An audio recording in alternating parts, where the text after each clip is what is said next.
stare at that telephone for like hours. I'm like, oh my God, I'm terrified. I'm going to just call and ask for an order. I don't know what the hell I'm going to do here. You didn't have a script or nothing, huh? You just had to cold call. You just like go home and ask for business. And I was like, are you serious? Is that what we're really going to do? So actually, you know what I did? I disliked it so much. I was like, I'm going to go my dad didn't have a website for the business. I'm like, listen, this is bullshit. I'm going to bring the people to me.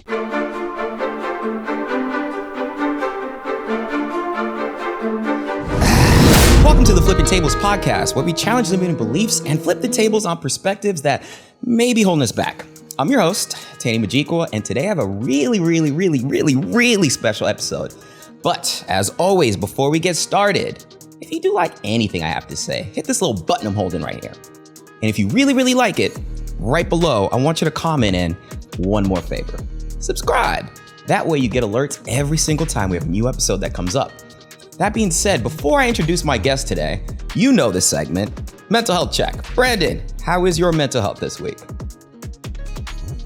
That was it? Just a thumbs up? That's all I got? No, we're good. We're coming off a pretty stressful week, to say the least. Fair enough. But you got through it.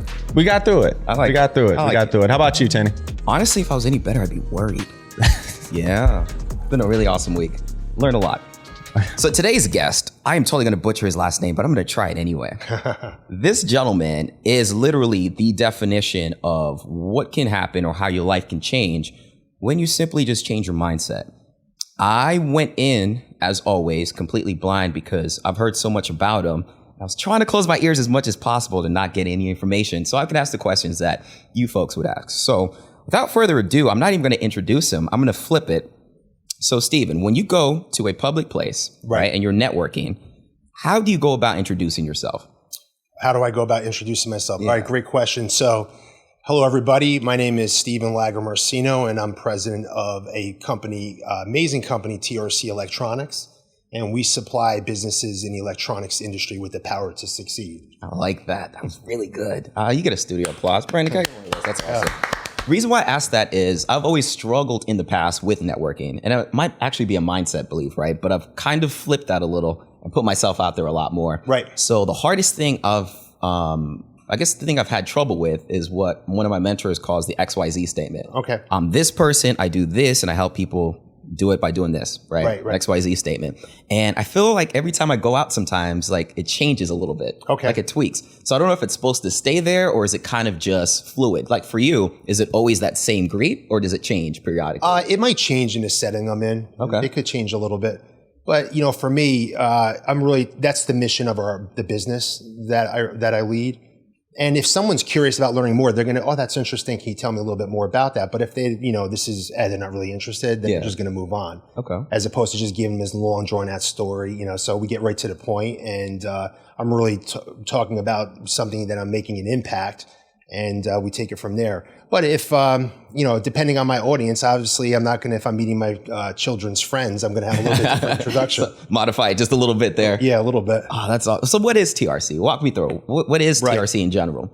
Okay, I love that you asked that. So TRC Electronics is electronic wholesale distributor. Okay. And we sell electronic components to manufacturers in the United States of America. Oh. So we're dealing with tens of thousands of different U.S. manufacturers that are designing and innovating and manufacturing electronic products such as LED lighting, medical devices that might be saving people's lives, arcade games manufacturers. Oh, you have a range. You went from LED to medicals. That's crazy. So anybody that manufactures anything electronic in the U.S. is a potential client of ours. And these amazing businesses are impacting billions of people throughout the planet. How long has TRC been around? So my dad started this business in 1982. That's awesome. So it was a family business. My dad and my grandfather started the business. That's awesome. And did you always want to get into it? Was there a little friction getting in, or? No, it was kind of my destiny. So, I grew up in a traditional Italian type family. And I can remember being 11 years old, sitting at the dinner table and then telling me, Stephen, you're going to be the president of TRC Electronics one day. I like so, what was what was really impactful is we were a table of entrepreneurs. My grandfather was an entrepreneur. My dad was an entrepreneur. And we talked a lot of business and talked about how to drive impact. And they kind of planted the seed about me taking the business over one day. It's interesting. So that was, in one sense, that there was a lot of positives, but in the other sense, they really didn't give me the ability to kind of think for myself and like, was that the path I wanted to really take and figure that out? So at what point do you feel like you actually, I don't want to say had it figured out, right? Because we're all kind of in that journey right now, right? But at what point were you like, you know what? I actually do want to do this. I was right before college. So senior high school, junior, senior high school, I needed to determine my path for college. Our clients are electrical engineers at these manufacturers. And I was always very strong in math. And my dad said, if you want to work with the business, what you would need to do is go get an engineering degree. So go to engineering school. And that's where I made the decision, okay, you know what, this is the path I want to go down. And I went to school to receive an electrical engineering degree so I could come into the business better qualified to serve the people that we serve in our business. Okay. So TRC, when did you actually start? So you graduate from college, right? Yeah, we graduated college December 1997, started working full-time in the business January 1998. And what role were you thrown into when you first initially started? I'm always fascinated with that because I always read books about how, someone that may take over or end up running the company. Yeah. I'm always fascinated with their origin story of like what position they took when you first went in that company. All right. So, I worked part-time in that business through school at different points. I would bounce from that job to other jobs. But my first job was cleaning the bathrooms. My dad said, hey, look, if you want to run a business, you're going to need to know how to do everything in the business, whether it was starting with just cleaning the restrooms, if it was working in the warehouse, taking the garbage out. Like I started with the very basics. And then out of college, it was my first full-time job out of college was a sales engineer. So I got right into sales. So I went to school with all these electrical engineers who were really brilliant people. And I saw that there's a ceiling on what their earning potential was and the impact they can make. If you're an engineer, there's a range of salary. But I looked at sales as there's always this infinite goal that you can chase. If you're in a right sales program, there is no cap to success. So I told these guys, I'm like, you guys design it and I'm going to sell it. I like that. So for me, it was just having an expansive mindset that I didn't want to be limited. And so getting into sales was the first step in that is so fascinating because most of the quote unquote like successful entrepreneurs that I've been in, it's always sales. They always say the most important thing to learn is sales. I think so when I was younger, one of the first jobs I had was telemarketing. It was brutal. Right. I did not enjoy it very much. I didn't like rejection. So I got a new job in sales, selling makeup door to door. Even worse. That being said, as I'm looking back, I feel like that gave me a lot of confidence in a way. Like taking rejection didn't hurt as much. Why didn't you like it? I didn't like rejection. Like, it was a lot of just... We never like it at first, but we could get used to it, right? 100%. It was almost, I don't want to say I was getting numb to it, but I guess in a sense I was, right? Like, it wasn't the end of the world. It didn't seem that way. It's uncomfortable at first. Yeah. But like anything that's uncomfortable, you get used to it, and all of a sudden it becomes less uncomfortable. Exactly. How did you get comfortable with sales? Or were you just a natural when you first... I was not natural at all. Yeah. It was terrifying for me. And my dad was a good mentor with certain aspects and not a great mentor with some things. Like, for instance, sales, he said, here's a list of customers, call them. Walked out of the room, and I would stare at that telephone for like hours. I'm like, oh my God, I'm terrified. Why? I'm going to just call and ask for an order. I don't know what the hell I'm going to do here. You didn't have a script or nothing, huh? You just had to cold call. You just like go home and ask for business. And I was like, are you serious? Is that what we're really going to do? So actually, you know what I did? I disliked it so much. I was like, I'm going to go my dad didn't have a website for the business. I'm like, listen, this is bullshit. I'm going to bring the people to me because this is crap. Stuck? If you're an entrepreneur and your revenue is stuck, you don't need to fix your products or services. You need new audiences to discover you more consistently. Podcast guesting is the ideal way to be discovered 24 hours a day by your ideal clients. And guess what? The more people that know you, the more people can flow you. Head over to podcastmasterypack.com and take advantage of your first or next podcast. Bring the people to me because this is crap. So I took an online class. And what year was this? This was 1998. This is my first year. Okay. I took an online class. I'm like, Dad, we're going to build a website. He's like, oh, we don't need a website. I said, Dad, trust me, we need a website. Took an online class, learned how to do web design, and I started doing our website. Then I got into Google pay-per-click and all these pay-per-clicks when it was 1 penny a click Web right design away. was difficult back then. Yeah, it was also very simple back then too. Yeah.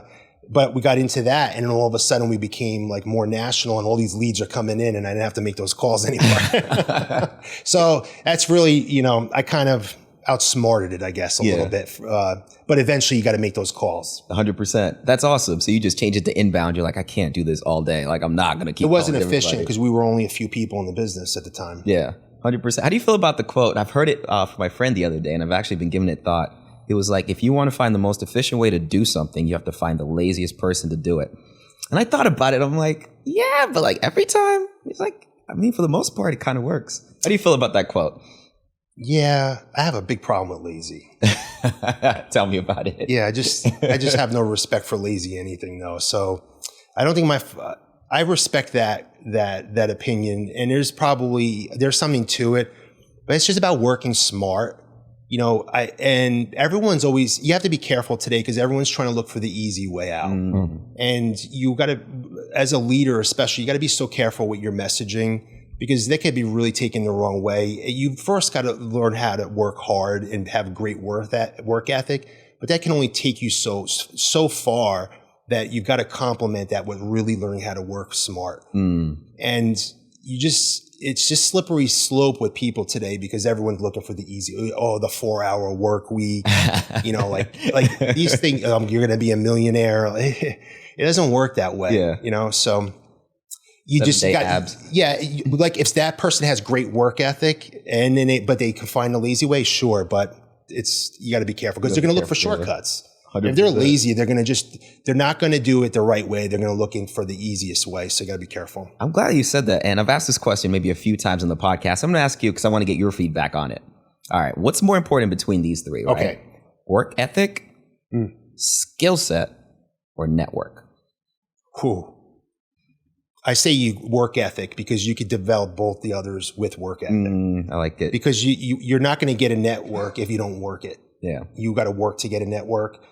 And I hire people for attitude, and I'll train them for results. You get the right attitude, which has the right work ethic. You can train someone how to do almost anything. I like that. Now, as far as like leadership, right? Because you revert back to leadership a couple of times, and I'm curious, were you always like a natural leader? Was it something you cultivated over time as you were, I guess, in these different roles throughout the company? Like, how did you become a really good leader?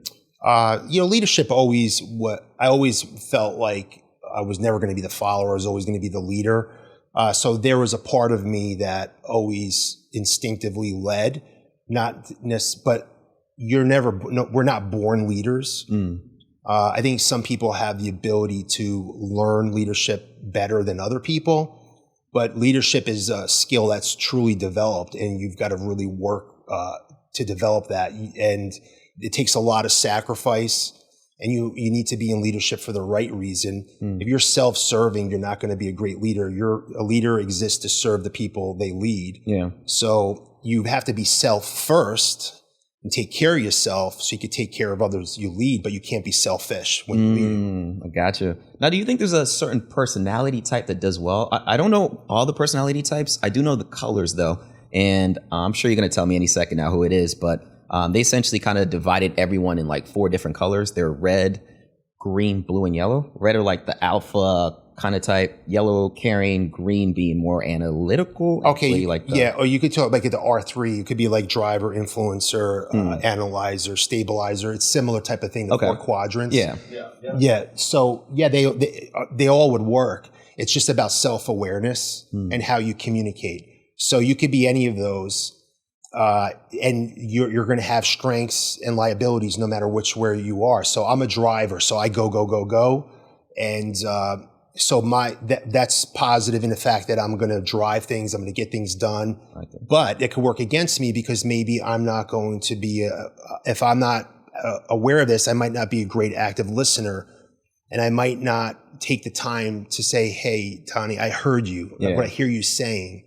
is that there's 4 different groups, and your question was about those 4 groups. I might just want to go to the next thing. I like that. Okay. So that doesn't limit you. It's just about being self-aware. Or maybe just building a team around your weaknesses too, in a way it kind of balances you out. Yeah, absolutely. Super interesting, because my taste of leadership was, I was in the restaurant industry for quite some time, actually.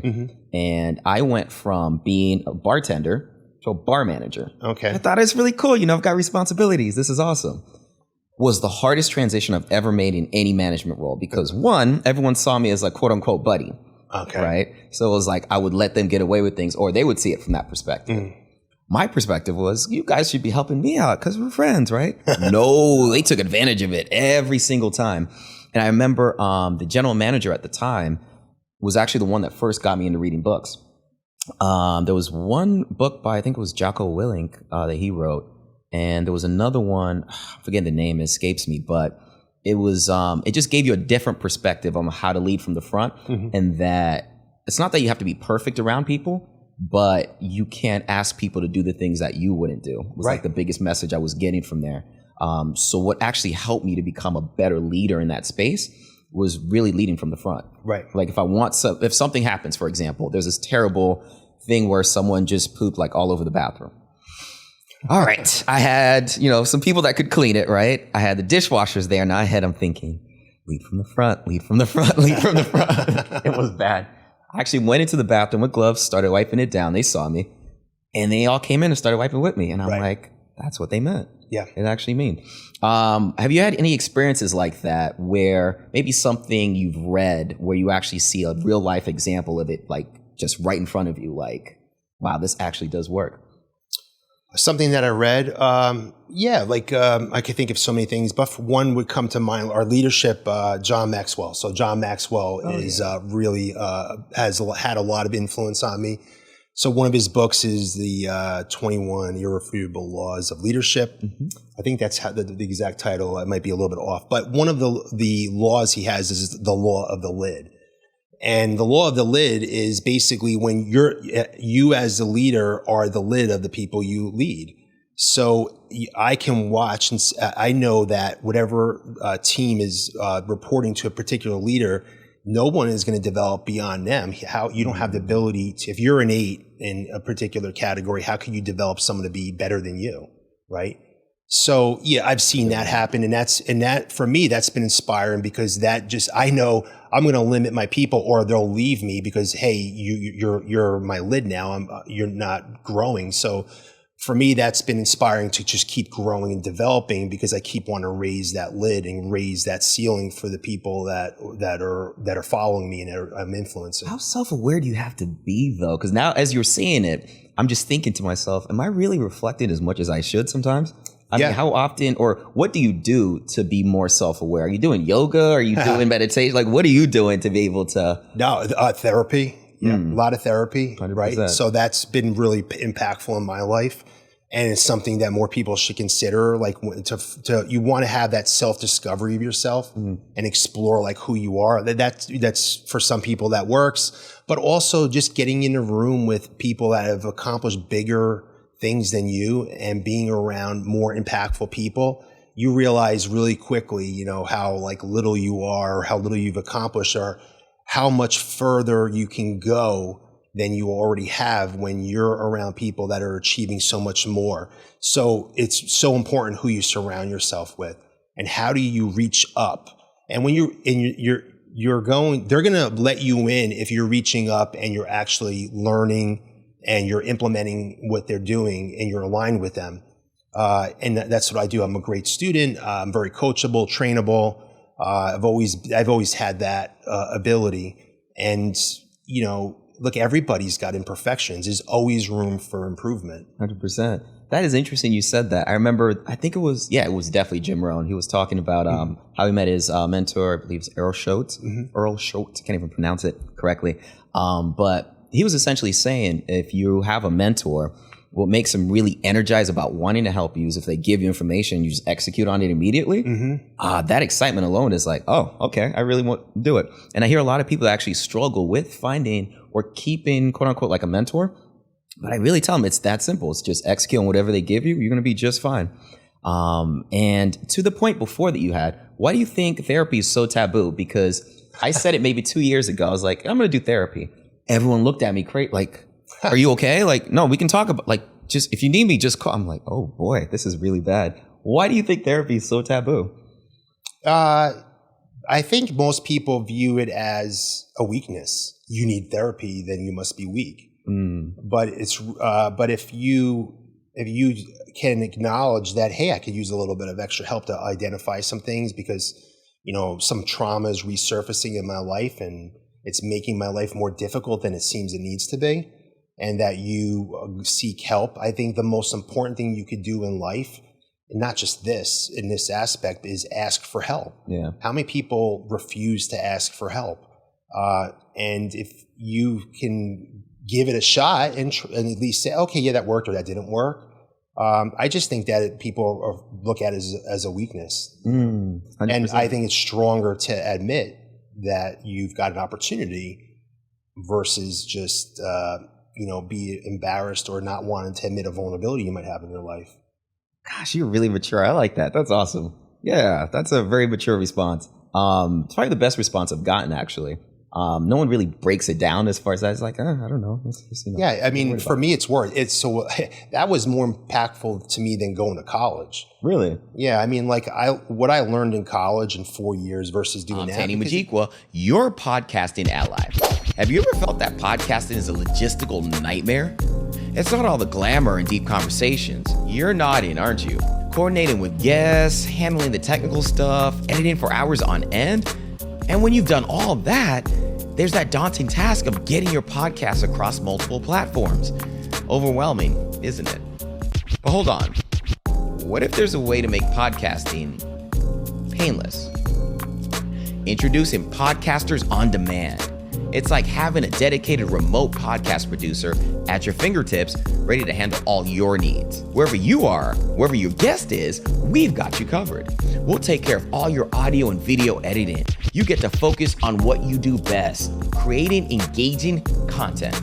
And when you're ready, we'll send over your podcast to over 20 audio platforms, and we'll even help you out with YouTube. But wait, there's more. We optimize your YouTube podcast, episode title, and description for maximum viewership. We even do thumbnails. Your audience will find you effortlessly. So are you ready to turn podcasting into a breeze? It's time to get your producer on demand and start your painless journey. Remember, we're here to make podcasting simple. Competition. And what we can do in our mind and create obstacles that don't need to be there, create stress out of situations. You guys were talking about mental checks and stress. Yeah. Most of it's self-inflicted, and it's maybe not really what's going on. Is it really stressful?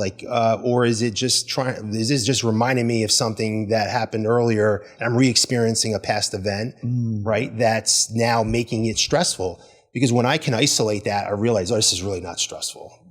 This is nothing, Perspective is everything. I think people are used to blowing up things bigger than what they actually are, and I think that's just like a defense mechanism. You know what I mean? To like kind of keep them in their comfort zone. You know what I mean? It's like I don't know why people do that. I think it's a mentality thing. You know what I mean? Yeah. Most of the stress that people are dealing with really isn't innate. When they're trying to solve the stress, they're looking for they're identifying the wrong solution. They think that, it's the job. It's that person's fault. No, what is the experience of the job and that person that is causing you to have this emotional reaction when it's really not that emotional? Like, why are you responding emotionally? And they don't get to the bottom of it, of the real cause of it. And all they do is run from one thing to the next in their life, and they never really get anywhere and confront what's really happening. And they're never going to fulfill their potential because they are running scared in their lives. So Tany, you're big on that. On identifying the actual issue of what people go through. You know what I mean? It's like many conversations we didn't have. And you're just like, what are you mad at? And I'm just like, dude, this is that. And you're just like, but is it really? And I'm just like, I just told you. But when you have those conversations, you have somebody to keep it real with you and give you a reality check. You realize that you're blowing it up out of proportion more than it should be. I'm glad you brought it. That's awesome. Like I said, I worked in the restaurant industry for some time, and I was one of those like, oh, he never tips me. Oh my gosh, why? I don't want an 8-top. But what I realized, and I remember, I want to give the credit to Gary Vaynerchuk, actually, if I'm not mistaken. But you said you have to have a mentality that everything is your fault. Doesn't happen to me, happens because of me. Exactly. That's and Grant Cardone. He gave what? Was it Grant? Grant. That's what Grant Cardone, similar thought process, but I'm quoting Grant Cardone. That could actually be Uncle Grant. And shout out to you, Uncle Grant, because his audiobook, The Millionaire Booklet, was the first audiobook I ever listened to. Nice. It was like 2 hours, but it was just like gems. And I was like, this is awesome. But even he's like, anything can happen. Like a plane hits, it crashes into your parents' house, everything blows up. It's your fault. You should have known to take them out earlier that day. You know what I mean? Like he went really extreme, but it was like at the end of the day, when you have that mentality of everything's your fault, you don't let any circumstance or anyone, you don't put them in control of how you feel or your emotions or your circumstance. And once I started to do that in the service industry, I used to double my amount of money I was making. Right. Someone's having a bad, oh, sorry. You just move on. You don't hold on to anything. You're just go, go, go. And I think that applies in sales. And now I'm actually thinking about it. I think it applies in everywhere in life. Yeah. I think that you got to focus.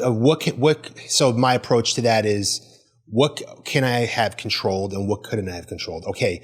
I couldn't control that. I'm going to just forget about it, but I'm going to focus on what I can control so that in the future this changes. Right. And getting back to sales, we started this conversation about sales. Everyone's a salesperson in life, whether they want to admit it or not. You're selling all day long, whether you're trying to sell an idea like, hey, I want to go see this movie, not the other movie, and I'm trying to sell the movie, or I'm trying to sell my children on going to bed at 8:30, not 9 o'clock, and get the iPads off. And they're trying to sell me on why they should watch the iPads for another half hour. School didn't start yet, and mom said that it was okay, and then I got to go check with her. We're all salespeople. 100%.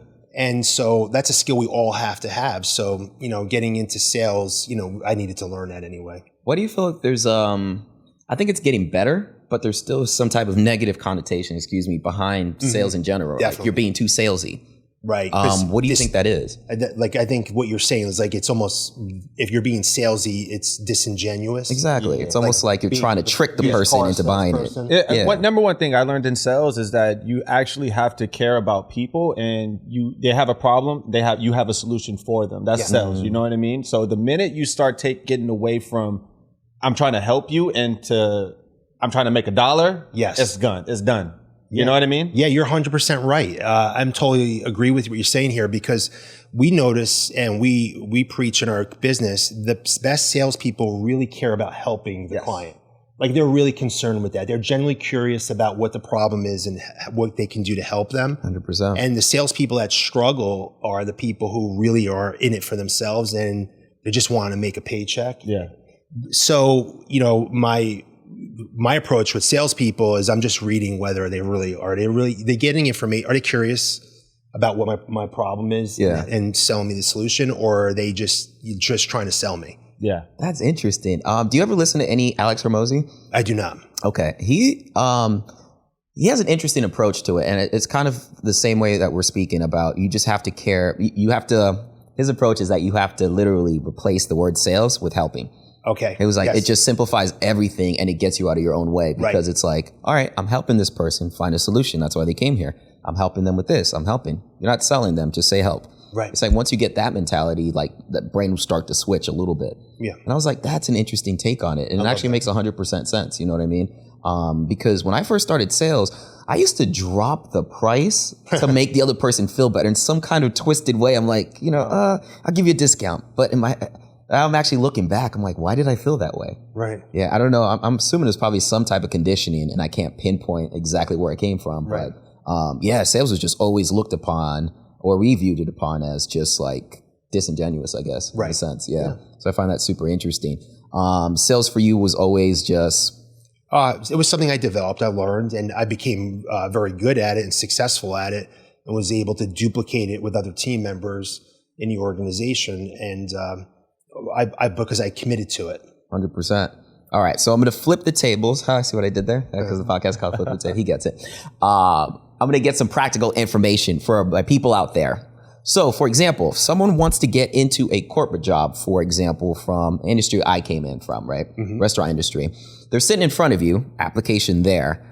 What are you looking for when hiring someone? Okay. All right. So when I'm interviewing somebody and they've come through the process, there's 3 things that we're looking for. We want to identify if they're going to be operationally aligned with the organization, financially aligned, and culturally aligned. So I'm looking for these three elements, and that's what we're identifying during the process. And also, they've got to come with some energy and curiosity. Because if anyone low energy, no one is ever going to be successful with low energy. So I know if they have very low energy, they're going nowhere in life until they get to figure that out. So they're already off, no longer consider them. Interesting. So yeah, I want to be able to, because I want to get the people with the right attitude that are going to have culturally assimilate into our organization. They're aligned with us.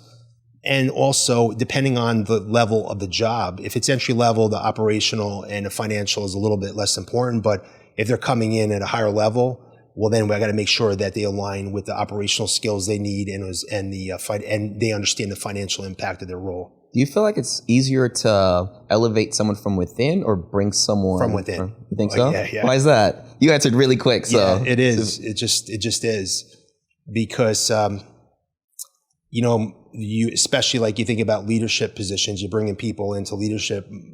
Most people in quote leadership positions are just really glorified managers, and they're not developing people. They're not coaching people. They're not leading people. They're just simply managing people. And leadership is not really in corporate America. Leadership overall is not really addressed properly, and there's a lack of leadership. I have struggled with that. Not in the same field, obviously. Once again, back in the restaurant industry. Anyone that I hired to be any type of shift leader or whether it's like a division manager, whether it was like a bar manager or kitchen manager, I was the worst at it. It is so hard to predict who's going to be a good leader when they're coming in from the outside. Because most of the time they already have like, I don't want to say a picture in their head, but they start to bring in some maybe bad habits that they've had from other places. And you're trying to break it and not take away from kind of like their authority that they have with everyone else. So it's almost like this whole, I'm like, oh gosh, I don't envy anyone that has to do that. So that's amazing that you do that. And I kind of see why you answered so fast. Now that I'm actually thinking about it, because that is a whole mission in itself. So let me ask you a question. In any of your previous jobs, have any of the managers or supervisors that you reported to ever ask you, hey, what are your personal, professional, financial goals that you want to accomplish? Have they ever asked you that? No. Okay. I'm actually thinking of like all three that. I get asked that on a day, almost on like a weekly basis at Apple. Your financial goals? Apple. Yeah.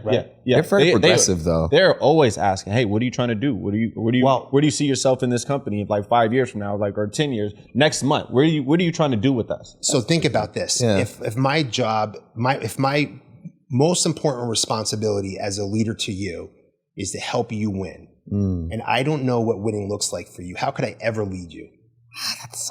They needed to talk to you back in the day because this would have been awesome information for them. This would have been awesome. But think about that. Like, it's transactional. It's fake. Yeah. You just come and do your job and boom, boom, boom. See Apple. All right, that's awesome. So so whoever is leading you is genuinely interested, because like, what if I didn't know that you wanted to become the CFO one day, right? Yeah. Or I assumed you did, and I'm pushing you in a direction that you have no interest in. 100%. Right? So, or maybe like you're financially motivated, you're looking for opportunities to make more income, earn more income. Yeah. And when I find those opportunities, I can present them to you. But let's say you're not looking for those opportunities. I know, okay, he's not interested in that. So like, he's more interested in some other things, whatever those other goals are. Yeah. I'll bring him somewhere else. Ah, man, that is awesome. I've never been asked that before. I'm actually looking back. I'm like, he's got to work for Apple or me. Right? You got any positions? That is fascinating. I almost feel like they didn't ask that question because I might ask for a raise, or I feel like it might be a way for, and it sounds terrible, for an employer not to let their employee know their value. So sometimes I remember just sitting in on some of like the meetings, and they're just like, yeah, but we can only pay up to this. I'm just like, huh. Well, maybe it's more not necessarily like, I'm going to give you a raise right now, but maybe I can put you in position to a path that'll streamline you into making you that type of money that you want, whether it's right directly up under me, or do I need to pass you on to somebody else that can get that done for you? Yeah. You know what I mean? And that's kind of what they do at Apple. That's awesome though. Yeah, like say like, I want to make another $20,000 in the next 3 years. Okay, let's just use an example. Okay, I'm going to, all right, let's work on, we're going to work on a plan. Yeah. Let's show you the path. Like, and hey, I'm committed to the goal. If you're committed to the goal, Yeah. I'm going to I'll help you identify what you need to do. And we actually have what's called an employee maturity model. So we have the roadmap already laid out for all our employees. Nice. So we'll identify the things you need to do. And hey, but you got to commit to it. Yeah. Are you all in on your goals? That is incredible. Are you all in? Oh yeah. See, are you all in like Michael Jordan be all in? Or are you all in like... That's intense, but Yeah, yes. so how, because all in looks different for everybody. 100%. 100%. Very different. That is incredible though. And I love your, I don't want to say progressive approach, because that's honestly the way it should be. Yeah. You know what I mean? Yeah. Kind of, putting everyone else, needs or their goals. I feel like that's literally leadership all encompassed there. Okay, before we get close to the ending here, I have heard that you're about to start a podcast. Is that true? Yeah, that's right. I'm very excited about this. Well, tell me about this. Yeah, so we're going to be launching the Steve Lag's Unfiltered podcast here. That'll be launching in the next few weeks. Absolutely. And I just strongly believe that we need to hear more from people that have driven, in tremendous impact in this world, and hear their stories and tell people what they need to hear, not what they want to hear, because I really believe we find it very easy to find people that tell us what we want to hear. And not enough of us go find the people that tell us what we need to hear.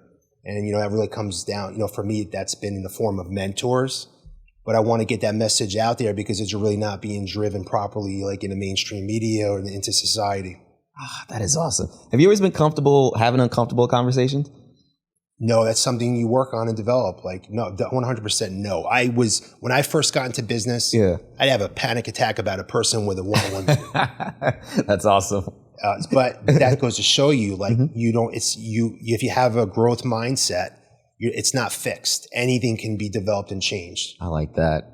I struggled with, one thing I could never do is fire people. It was so bad. I would literally have nightmares the night before. Like, I mean, were it really that bad though? They only set the kitchen on fire 6 times. 7 times a charm, But no, I totally get that. And I love. Yeah, that's never comfortable, Yeah. But in the end, you're doing it what's best for the team, not for one person. And if you really truly believe that you've thought out the decision, look, this is not a conversation I like having with anybody, but I've got to make this decision because it's best for the team. And really, hey, I don't think that this is going to be the best opportunity for you anyway. I think you'll be a better fit somewhere else. Gosh, I love that all your answers are just the honest approach and just keeping it straightforward with them. Just be transparent with people. Yeah. All right, I'll stop lying to people. You got me, Brendan. Stop lying, I guess. All right, Steve, where can people find you? You can find me on Instagram. Steve A. Lags is my handle. That would be I also have a YouTube channel. You can find Stephen Lagomarsino on YouTube. And I'm on Facebook.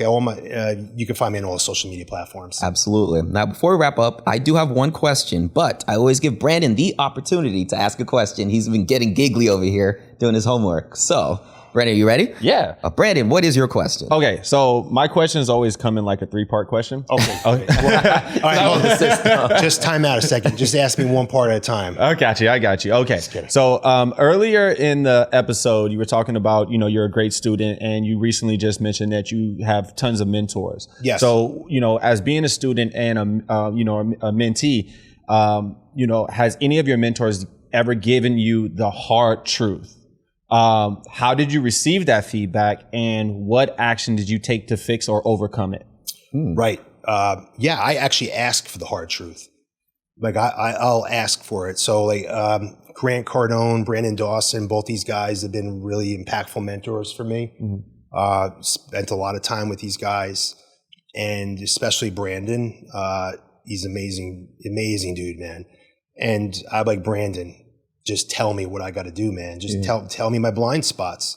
Like as soon as you see them, just let me know. And when he shares them with me, I'm happy to hear them. Yeah. Because we all have them. Yeah. And the hardest thing is for someone else to see that for you when you don't see your blind spot. Mm-hmm. And, I welcome it. And then, okay, all right, I have some ideas I can do to work on it. What do you think? Is there anything you want to recommend? And I go to work. Right. So there was no pushback. They're just like, this is what I did. Yeah. All right, let's get to it. Yeah, no, I don't resist it. So I know not to resist that. Not at all. Yeah. And the reason why I asked is I know, when I used to talk to my mentors, and when I first got into sales, they would tell me things about myself, and I always gave that. I didn't do that. That wasn't me. You know what I mean? And then it took a couple of times where they're just sitting there with their camera phones. They're like, no, this is you. And I'm like, yo, that's me. So it took a little bit, an extra push. And I'm glad I had those mentors behind me to actually not just walk away or give up on me, but just say, no, you're wrong. Yeah. So even if I don't see it right away and it seems unbelievable, believe it or not, therapy taught me this. Just give it some consideration. Like, okay, let me think on it. Let me just be open-minded and like reflect back, and somebody that you respect and invited into your world to give you this feedback just gave it to you. So give it some consideration. Right. Just be open-minded. And you'd be surprised once you get over it, because sometimes like, oh, that hurt, that just hit my pride. Yeah, that's what it was. It was you want to be an entrepreneur, but you didn't do this, you didn't do this, you didn't do that. And you're like, so just like, all right, let me sleep on this. Let me give it some consideration. Got it. Well, those were my questions. Questions. Oh, that's crazy. Well, since you like to cheat, I've got 2 questions then for you. Then, my first one is, where do you see yourself in 5 years? I see myself in 5 years helping thousands of other business owners accomplish what I've been able to accomplish. So I've got to put the pressure on me to keep elevating myself and my business success so that I can help other business owners. And it's not just helping them grow their business, but it's also helping them improve their lives, personally, professionally, financially.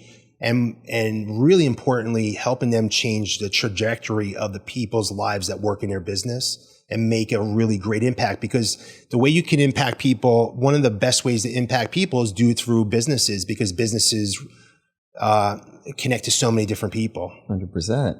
I like that. You're going to have a good show, right? I want to be the first to have it on camera to say this is going to be an awesome show. Nice. And I want to look at the footage. I said it first. I appreciate it. All right. So the last question I'm going to ask you is, what word of encouragement would you like to give to that one person that just feels a little lost right now?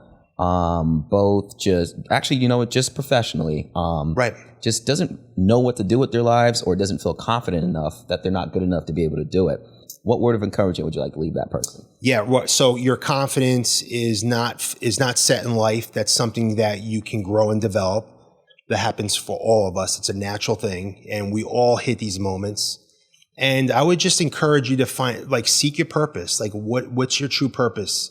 Because if you align your actions in life with your purpose and what you want to accomplish in life, you're going to find a path and be committed to it. I like that. Ladies and gentlemen, I told you this was going to be an awesome episode, right? I did. Well, thank you for tuning in. Make sure you do subscribe, and please follow his podcast. It's going to be legendary. Once again, this has been an episode of the Flipping Tables Podcast.